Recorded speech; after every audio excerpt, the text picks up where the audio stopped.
Plasentannya apa ada yang lepas tuh di sini. Nggak boleh dulu, ya. Nggak boleh lahir dulu. Udah kasih Cortidec ya? Cortidec udah ya.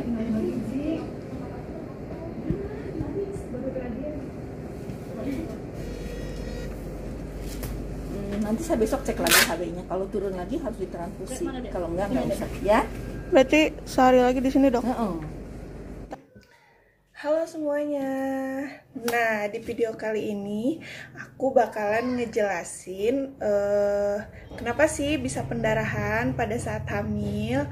Yang keduanya, obat apa aja sih yang disaranin sama dokter kalau kita ada pendarahan. Oke. Yang pertama, kenapa sih bisa ibu hamil itu mengalami pendarahan?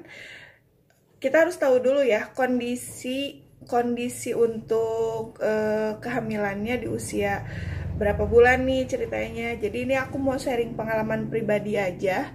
Jadi waktu usia kandungan aku udah mulai 32 minggu, kemarin aku sempat ngalamin kayak pendarahan gitu, tapi nggak banyak. Seketika aku kaget, terus aku pergi ke rumah sakit untuk periksa. Takutnya memang ada pembukaan atau misalkan tidak, atau misalkan salah perhitungan. Nah, buat yang lagi hamil terus ngalamin pendarahan kayak gitu, aku saranin nggak usah panik dulu ya. Kalau misalkan kita bisa bed rest, kita tunggu aja 3 hari. Aku kasih tahu obat yang buat ngilangin si kontraksinya. Bukan ngilangin sih, itu lebih ke kayak meredakan ya. Yang pertama aku dikasih obat namanya Dufadilan. Nah, ini contoh obatnya. Jelas nggak ya? Nah, ini contoh obatnya. Itu tuh diminumnya 3 kali 1 hari. Terus aku juga dikasih vitamin namanya Nulacta Plus. Ini obatnya. Yang ketiga, aku juga dikasih kayak folik acid gitu, namanya Biosan Backup. Ini diminumnya cukup 1 hari 1 kali aja ya. Aku juga dikasih vitamin namanya Elkana.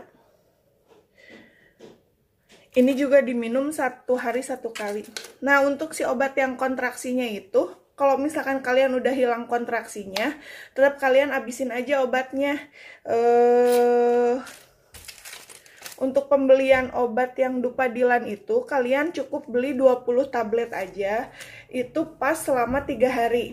Jadi kalau misalkan kalian masih pendarahan nih setelah 3 hari, baru kalian baiknya pergi ke dokter. Kalau misalkan sebelum 3 hari pendarahannya sudah berhenti, ya alhamdulillah, berarti kalian nggak usah ke dokter. Itu tinggal kalian bed rest aja di rumah. Gak usah kemana-mana, jangan kecapean, jangan terlalu banyak angkat-angkat berat. Jadi di video yang sebelumnya di record itu keadaan pada saat aku hamil 8 bulan. Jadi kenapa sih bisa pendarahan? Karena mungkin satu, si letak plasentanya itu kan memang dari awal dijelaskan oleh dokter kalau plasentaku itu letak rendah. Jadi harusnya si plasenta itu kan kalau misalkan si bayinya semakin membesar, si plasentanya ngangkat ke atas. Tapi ini dia nggak ngangkat. Jadi dia diam di bawah.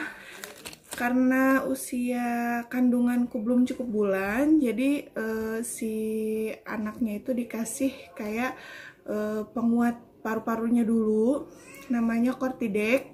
Sebenarnya kemarin sempat nyesel ya, kenapa begitu pendarahan aku langsung pergi ke rumah sakit. Di sana aku dirawat 3 hari. Tapi di sana juga dikasih obatnya cuma itu aja gitu. Jadi buat kalian yang lagi hamil terus ada pendarahan di usia kandungan yang memang sudah cukup bulan, 8 bulan, 7 bulan, kalian bisa minum obat yang aku saranin tadi.